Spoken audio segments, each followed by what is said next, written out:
in today's tutorial, make sure you guys have a screen record on your MacBook. So this should hopefully be a pretty straightforward process here, guys. And without further ado, let's go ahead and jump straight into it.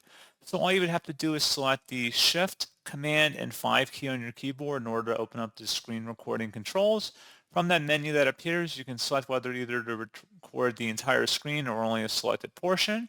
Adjust options like where to save and where if you want to include audio from the microphone. And then you can select record. To stop the recording, you just would select stop button in the menu bar, and that's pretty much it. So pretty straightforward process, guys, and as always, thank you for watching. I do hope I was able to help you out, and I do look forward to catching you all in the next tutorial. Goodbye.